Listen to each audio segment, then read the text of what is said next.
Accounting एक ऐसा subject जिसका वेटेज यूपीएससी ईपीएफओ में बहुत ज़्यादा हाई है और यूपीएससी भी इसका वेटेज कम नहीं कर रहा है, बढ़ाते ही जा रहा है। तो ये अकाउंटिंग कंपोनेंट आपके लिए मोस्ट इम्पॉर्टेंट कंपोनेंट हो सकता है ईपीएफओ के एग्ज़ाम में सिलेक्शन लेने के लिए, क्योंकि कुछ एस्पिरेंट्स अकाउंटिंग को अंडर प्रिपेयर करके चले जाते हैं और ये गलती आपको नहीं करनी है। ये एक ऐसा सब्जेक्ट है जो आपको एज दे सकता है बाकी एस्पिरेंट के कंपैरिजन में, क्योंकि जो नॉन कॉमर्स बैकग्राउंड स्टूडेंट होते हैं वो इससे डरते हैं, बट आपको डरना नहीं है। ये आपके सिलेक्शन का रीज़न हो सकता है अकाउंटिंग सब्जेक्ट। और ये बहुत टफ सब्जेक्ट भी नहीं है, ये लॉजिकल सब्जेक्ट है। अगर आप इसको समझेंगे और कुछ चीज़ें याद करेंगे तो ये सब्जेक्ट आराम से कंप्लीट हो सकता है। आज की जो हमारी वीडियो है वो फाइनेंशियल स्टेटमेंट्स ऑफ कंपनीज़ के बारे में है, या अकाउंटिंग की जो भी लेक्चर्स आते हैं उसको आप शुरू से लेकर लास्ट तक देखिए। यहाँ हम 15 मोस्ट इंपॉर्टेंट एमसीक्यूज़ को डिस्कस करते हैं with the underlying concept, right. और आगे बढ़ने से पहले मैं आपको एक गुड न्यूज़ दे देता हूँ। This is never before offer that we are providing you. ये आपको 4 अगस्त से 6 अगस्त के बीच तक ही मिल रहा है। जैसा कि आप यहाँ देख पा रहे हैं, ईपीएफओ एग्ज़ाम के लिए फ्लैट 60% ऑफ है। This is the maximum discount that we can offer you for all our courses. तो ईपीएफओ की नोटिफिकेशन ऑलरेडी आ चुकी है, आरबीआई की आने वाली है, पीएफआरडीए की भी आ चुकी है। तो अगर आप कोर्स के थ्रू प्रिपरेशन करने की सोच रहे थे तो this is the time you should by the course. और अगर आप सेल्फ प्रिपरेशन कर रहे हैं तो कोई बात नहीं, लेकिन अगर आप सोच रहे थे कि कोई कोर्स लेना है तो ये राइट टाइम है, क्योंकि आपको यहाँ पे मैक्सिमम डिस्काउंट मिल रहे हैं। ठीक है, शुरू करते हैं अपनी क्लास को। और फर्स्ट क्वेश्चन आपकी स्क्रीन पे है, which says dash prescribes the manner in which a company should prepare it's financial statements.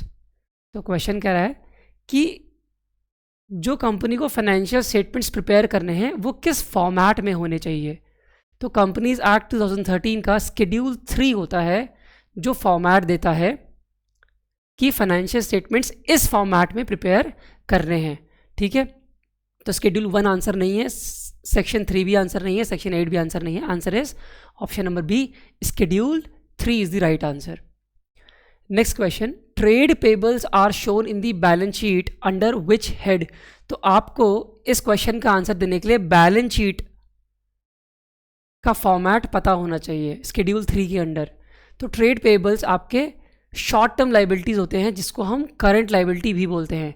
तो आंसर आपका शेयर होल्डर्स फंड नहीं है, नॉन करंट लाइबिलिटी भी नहीं है, करंट लाइबिलिटी आपका आंसर होगा, रिकरिंग लाइबिलिटी भी नहीं है। अच्छा, ये नॉन करंट लाइबिलिटी और करंट लाइबिलिटी होती क्या है इसको भी समझ लेते हैं। नॉन करंट लाइबिलिटी वो सारी ऑब्लिगेशंस हैं जो आपको पैसे देने हैं किसी और को 1 साल के बाद तक भी देने हैं। जैसे बैंक से आपने लॉन्ग टर्म लोन ले लिया तो ये आपका नॉन करंट लाइबिलिटी है जो 1 साल के बाद तक भी आपको रीपे करना पड़ेगा। और ये करंट लाइबिलिटी क्या है? करंट लाइबिलिटीज़ वो सारी लाइबिलिटीज़ हैं जो आपको 1 साल के अंदर ही पे करनी है। तो ट्रेड पेएबल जनरली आपको 1 साल के अंदर ही पे करने होते हैं, इसलिए इसका नाम है करंट लाइबिलिटी। बात समझ में आ गई? और नॉन करंट लाइबिलिटी भी आ गया।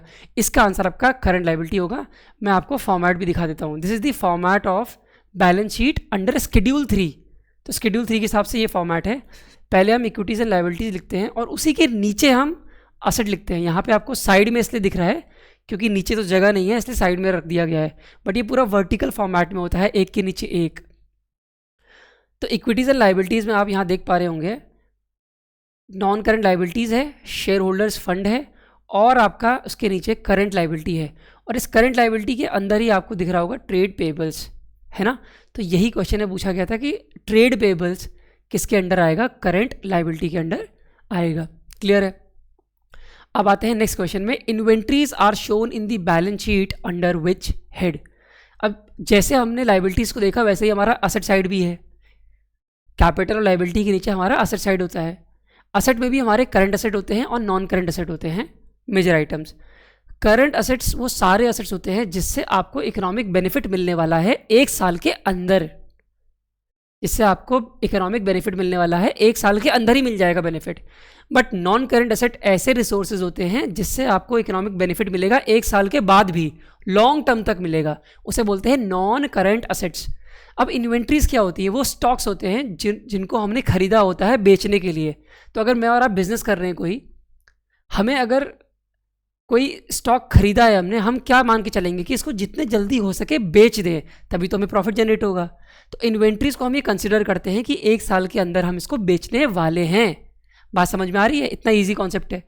तो इन्वेंट्री जब हम ये मान के चल रहे हैं कि 1 साल के अंदर बेचने वाले हैं, तो ये करंट एसेट में आएगा, नॉन करंट एसेट में नहीं आएगा। तो ये करंट एसेट में आएगा, नॉन करंट एसेट में नहीं आएगा। इन्वेस्टमेंट में भी नहीं आएगा, इन्वेस्टमेंट भी लॉन्ग टर्म होते हैं। डिफर्ड टैक्स एसेट में भी नहीं आएगा, क्योंकि ये भी नॉन करंट एसेट में ही आते हैं। तो इन्वेंट्रीज आपकी करंट एसेट होती हैं। तो आंसर है ऑप्शन नंबर ए। अगेन ये फॉर्मेट आपके पास है, और इन्वेंट्रीज मैं आपको दिखाता हूँ कहाँ लिखा हुआ है। ये देखो, आप करंट एसेट आपको दिख रहा होगा, इसके नीचे देखो करंट इन्वेस्टमेंट है, वो इन्वेस्टमेंट जिससे आपको बेनिफिट मिलने वाला है 1 साल के अंदर। फिर आपका इन्वेंट्रीज लिखा हुआ है। और क्या क्या आता है इसके अंदर? ट्रेड रिसीवेबल भी आता है। जैसे ट्रेड पेएबल आ रहा था करंट लाइबिलिटी के अंदर, याद है? उसी तरह से ट्रेड रिसीवेबल आएगा करंट एसेट के अंदर। कैश एंड कैश इक्विवेलेंट भी आएगा करंट एसेट के अंदर, क्योंकि वो तो ऑलरेडी कैश में है ही है। Short term loans and advances, जो हमने शॉर्ट टर्म लोन्स एडवांसेस दिए हैं उसकी बात कर रहा है, और जो बाकी बचे हुए अदर करंट एसेट है वो भी करंट एसेट के अंदर आएंगे। Next question, which of the following is not shown as a part of shareholders fund under equity and liability side of the balance sheet? तो कौन सा शेयर होल्डर फंड के अंदर नहीं आएगा?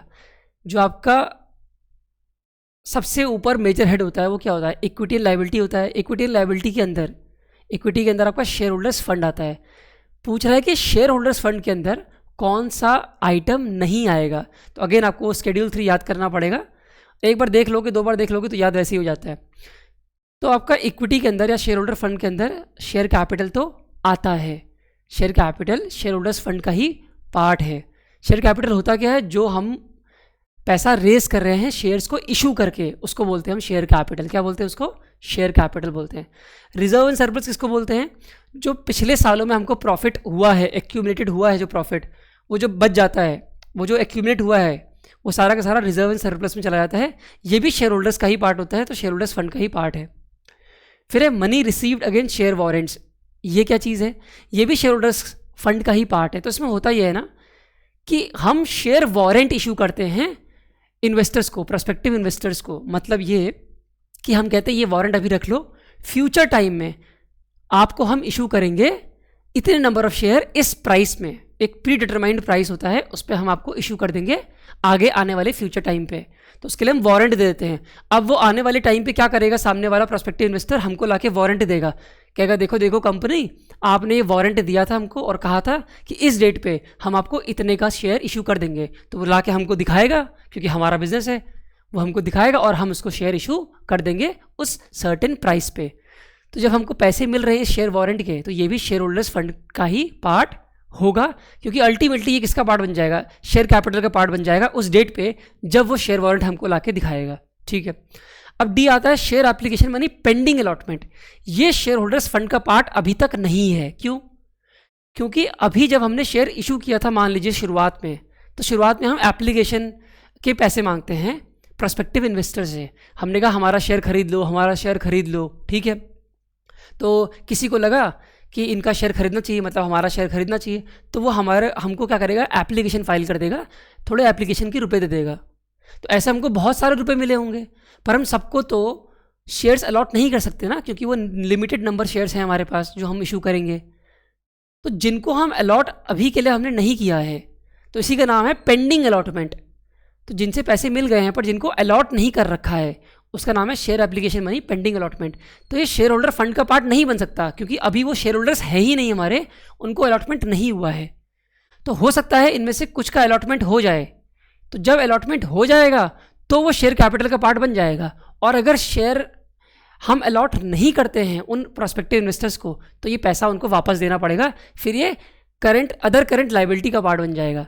इसलिए ये शेयर होल्डर्स फंड का पार्ट अभी तक नहीं है। तो इसका आंसर होगा option number D. I hope आपको समझ में आया होगा लॉजिक। मैंने कहा था अकाउंट्स एक लॉजिकल सब्जेक्ट है। ठीक है। आगे देखो, ये आपका फिर से शेड्यूल 3 का फॉर्मेट है, ये आपको रिवाइज करते चलना है। देखो सबसे ऊपर इक्विटी लायबिलिटी था, हमसे क्वेश्चन पूछा गया था शेयर होल्डर्स फंड में कौन सा हेड नहीं आता है, कौन सा आइटम नहीं आता है।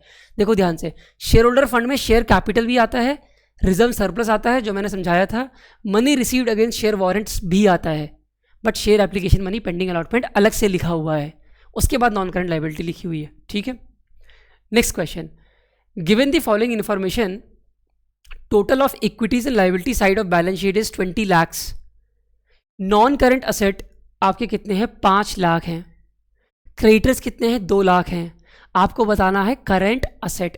तो बड़ा ही इजी है। क्यों इजी है, देखो मैंने पेन एक्टिवेट कर लिया है आपको समझाने के लिए। इक्विटी एंड लायबिलिटी साइड जो है उसका टोटल आपको दे रखा है 20 लाख, तो आपको पता होगा ये चीज़ कि इक्विटी एंड लायबिलिटी का टोटल और जो असेट का टोटल है वो हमेशा इक्वल होना चाहिए। और असेट में क्या क्या आता है, असेट में आते हैं नॉन करंट असेट, असेट में क्या आता है non current asset plus current asset. ठीक है, असेट में आपके ये दोनों आते हैं और एक टोटल इक्विटीज एंड लायबिलिटीज आपको डायरेक्टली दे रखी है 20 लाख। इसका मतलब है कि जो 20 लाख होगा वो इक्वल होगा non current asset plus current asset के। नॉन करंट एसेट की वैल्यू आपको दे रखी है 5 लाख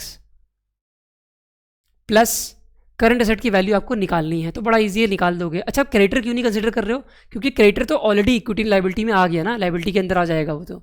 ठीक है, तो आपका करंट एसेट आपको निकालना है, तो 5 लाख ट्रांसपोज करोगे लेफ्ट हैंड साइड, तो 20 lakh minus 5 lakh is going to be 15 lakh, तो 15 लाख रुपए आपका आंसर भाई हो गया करंट असेट का।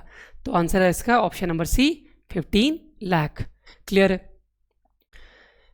Question number 6, if the total assets are 36,000 और लाइबिलिटीज आपके 16,000 है, तो इक्विटी कितना है। तो अगेन बड़ा इजी सा क्वेश्चन है, आपको पता है कि equity plus liability accounting equation के हिसाब से क्या होता है, इक्वल टू असेट्स होता है।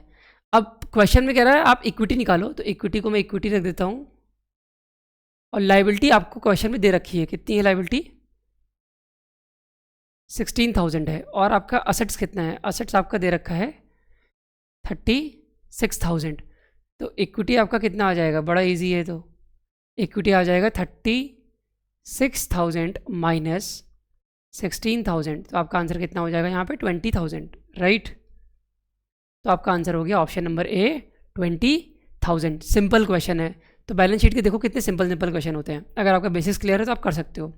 अब क्वेश्चन नंबर 7 कह रहा है कि प्रोविजन ऑफ टैक्स कहाँ आएगा, किस सब हेड में आएगा। अब देखो पहले समझो कि प्रोविजन कहते किसे हैं। जो भी आगे वाले एक्सपेंस होने वाले होते हैं उसके लिए कंपनी प्रोविजन क्रिएट कर देती है कि आगे होने वाले एक्सपेंस हो सकते हैं, तो उसके लिए हम प्रोविजन क्रिएट कर देते हैं क्योंकि ये होने वाले हैं एक्सपेंस। लेकिन टैक्स जो है वो शॉर्ट टर्म एक्सपेंस है, क्योंकि टैक्स तो तुरंत पे करना पड़ेगा ना, 1 साल के अंदर ही, 1 साल का जो प्रॉफिट होता है उस पर टैक्स पे करते हो।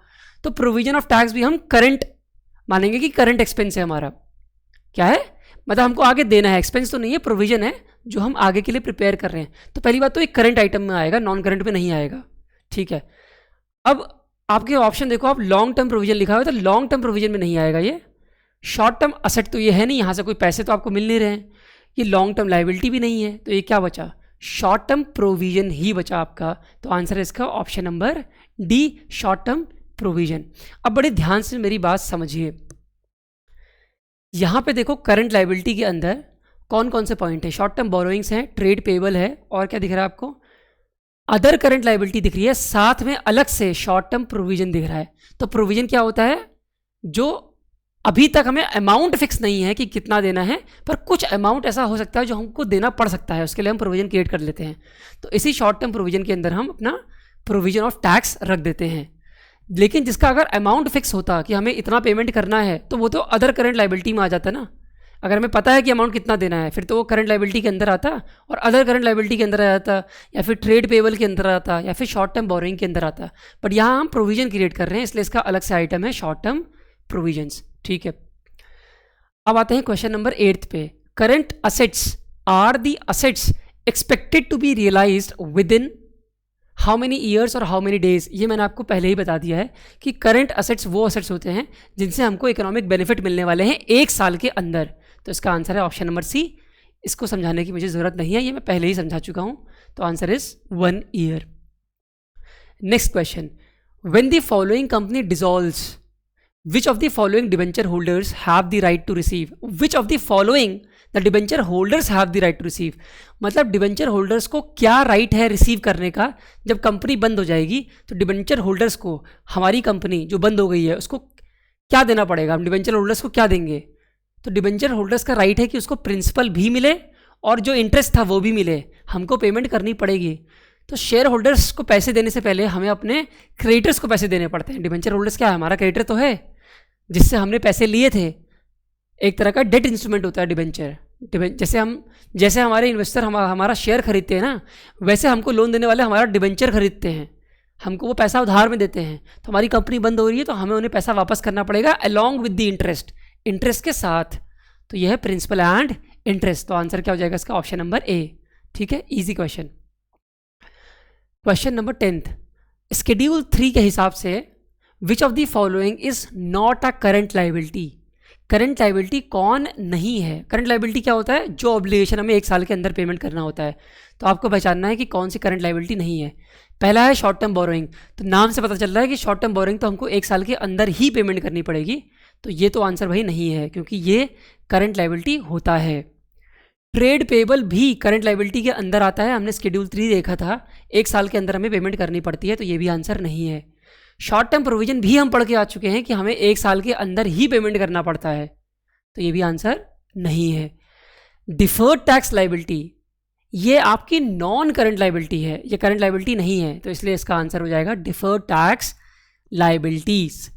ठीक है, इसका आंसर क्या है? डिफर्ड टैक्स लाइबिलिटी, क्योंकि बाकी सारी करंट लाइबिलिटी है, लेकिन डिफर्ड टैक्स लाइबिलिटी ऐसी लाइबिलिटी जो हमें आगे देनी पड़ सकती है, टैक्स की लाइबिलिटी होती है। डिफर्ड टैक्स लाइबिलिटी क्या होती है? जो हमने आगे पोस्टपोन कर दी है, जो हमको आगे देनी पड़ सकती है कुछ सालों बाद, तुरंत 1 साल के अंदर नहीं, कुछ सालों बाद देनी पड़ सकती है, उसे बोलते हैं डिफर्ड टैक्स लाइबिलिटी। तो ये डिफर्ड टैक्स लाइबिलिटी जानते हो क्यों आता है डिफर्ड टैक्स लाइबिलिटी? क्योंकि बेसिकली हमारा कंपनीज एक्ट 2013 के अकॉर्डिंग अगर प्रॉफिट कुछ और निकला और इनकम टैक्स के हिसाब से अगर प्रॉफिट या टैक्स कुछ और निकला, तब हमारा डिफर्ड टैक्स लाइबिलिटी आता है।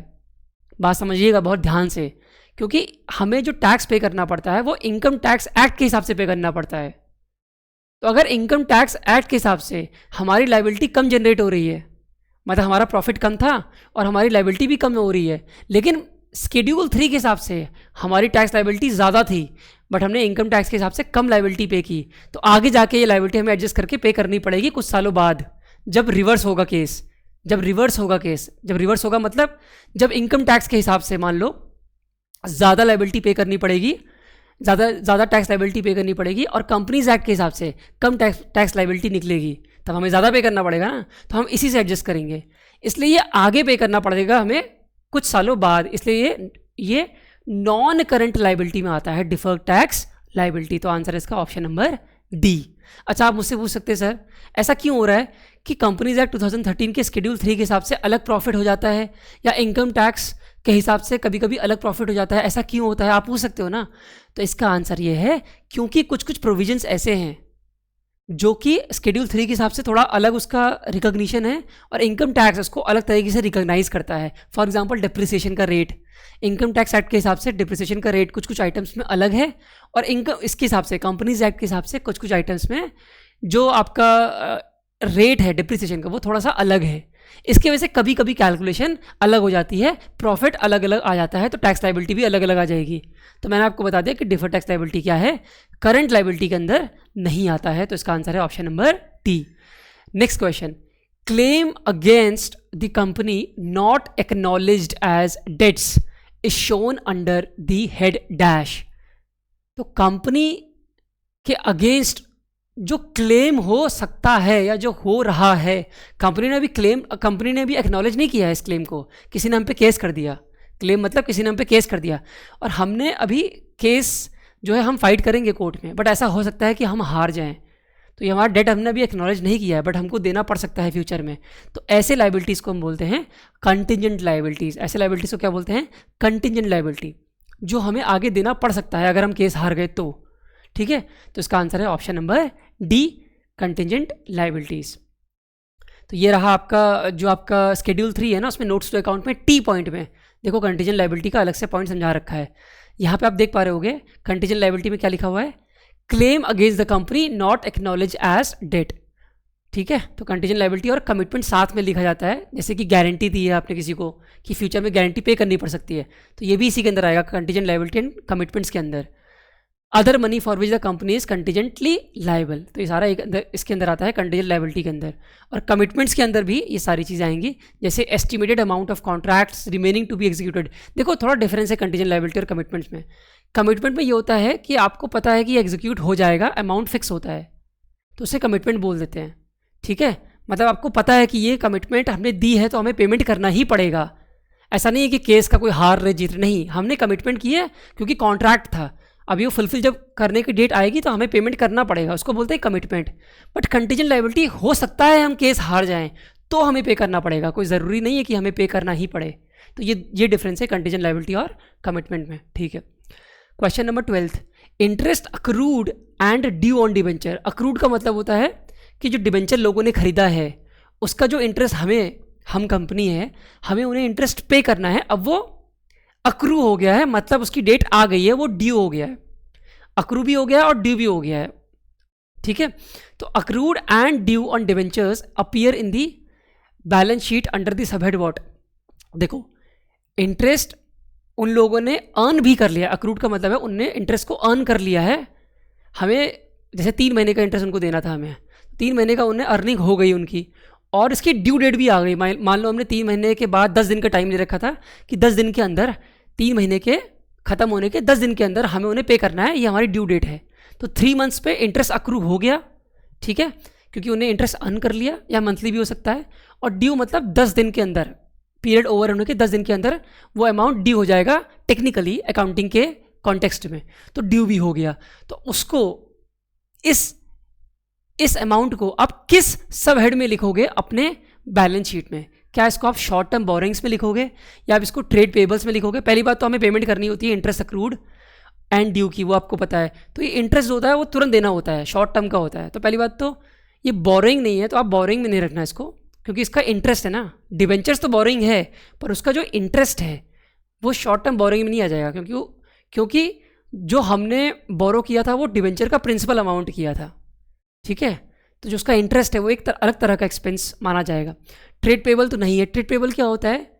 जो हमने सामान खरीदा होता है उस पर जो हमको पेमेंट करनी होती है उसको ट्रेड पेबल बोलते हैं। तो बचा कि हमारे पास अदर करंट लायबिलिटी और short term provision. Short term provision तो हो नहीं सकता क्योंकि ये प्रोविजन है नहीं, तो इसका आंसर होगा other current liabilities, option number C. बात समझ में आती है? Very very good. देखो यहाँ पे लिखा भी हुआ है अदर करंट लायबिलिटीज में क्या आया है, current मैच्योरिटीज of finance lease obligation, interest accrued but not due. अगर इंटरेस्ट अक्रू भी हो गया है लेकिन ड्यू नहीं हुआ है फिर भी वो इसी में आएगा। ड्यू का मैं आपको एग्जांपल दिया था ना कि 10 दिन में ड्यू होने वाला है अकाउंटिंग वाइज, लेकिन डी ऑप्शन देखो क्या लिखा हुआ है, इंटरेस्ट अक्रू हो गया है और ड्यू भी हो गया है तो भी वो अदर करंट लायबिलिटीज़ के अंदर आएगा। तो ये नोट्स टू अकाउंट के नोट्स हैं। ठीक है, एक तो आपको मैंने Schedule 3 दिखाया था जिसमें बैलेंस शीट थी, बट उसके नीचे नोट्स टू अकाउंट होता है, वो मैंने स्क्रीनशॉट आपके लिए ले आया हूँ, वो भी ताकि ये भी आप याद कर लो PDF के थ्रू। ठीक है, कि किस में क्या क्या आता है। अब आते हैं 13 क्वेश्चन में, interest accrued but not due on loans. तो ये हम अभी करके आए हैं, ये तो आपको पता है, फिर से सेम आंसर हो जाएगा other current liability, option number C. ठीक है, मैंने आपको दिखाया था यहाँ पे interest accrued but not due on borrowings. Next question, 6% debentures. Debentures क्या होते हैं? लॉन्ग टर्म बोरोइंग्स ही होती है, एक तरह का लोन लिया होता है हमने लॉन्ग टर्म के लिए डिवेंचर होल्डर से। तो कह रहा है इसको कहाँ दिखाओगे कंपनी की बैलेंस शीट में, किस सब हेड में दिखाओगे? लॉन्ग टर्म प्रोविजन में नहीं, लॉन्ग टर्म बोरोइंग्स में हाँ बिल्कुल हो सकता है, पर और ऑप्शन पढ़ लेते हैं। अदर करंट लायबिलिटीज़ नहीं, अदर लॉन्ग टर्म लायबिलिटीज़ जी नहीं, तो इसका आंसर है लॉन्ग टर्म बोरोइंग्स। अब आप मुझसे पूछ सकते हैं सर ये 6% क्यों लिखा हुआ है? देखो जो हम डिवेंचर्स इशू कर रहे हैं, जिससे हमको पैसा मिल रहा है, जो हम बोरो कर रहे हैं डिवेंचर्स के थ्रू, उस पर एक फिक्स परसेंटेज ऑफ इंटरेस्ट हमें पे करना पड़ता है, चाहे मंथली हो, चाहे क्वार्टरली हो, चाहे हाफ ईयर हो, चाहे ईयरली हो, वो डिपेंड करेगा टर्म्स एंड कंडीशंस पे, बट हमको करना पड़ता है, जनरली मंथली होता है। तो ये 6% उस इंटरेस्ट का रेट है। तो डिवेंचर्स को लिखते टाइम पे रेट भी लिख देते हैं 6% डिवेंचर्स, तो ये मतलब है इसका। ठीक है, तो इसका आंसर है क्या? Long term borrowings. 15 question, 50,000 9% debentures, तो नंबर है डिवेंचर्स का 50,000। ठीक है, या रुपीज़ है, अगर 50,000 रुपीज़ लिखा हुआ है तो इंटरेस्ट रेट कितना मिल रहा है 9%, उस पर हमको इंटरेस्ट देना पड़ रहा है। लेकिन ये ऐसे डिबेंचर्स हैं जो हमें 12 महीने के अंदर ही पे करने हैं, तो ये डिबेंचर्स जनरली लॉन्ग टर्म्स होते हैं, तो इसीलिए इसको हम क्या लिखते हैं, इसीलिए इसको हम लॉन्ग टर्म बोरोइंग्स में लेके जाते हैं। मैंने आपको अभी बताया 14 का बी वाला जो हमारा ऑप्शन था।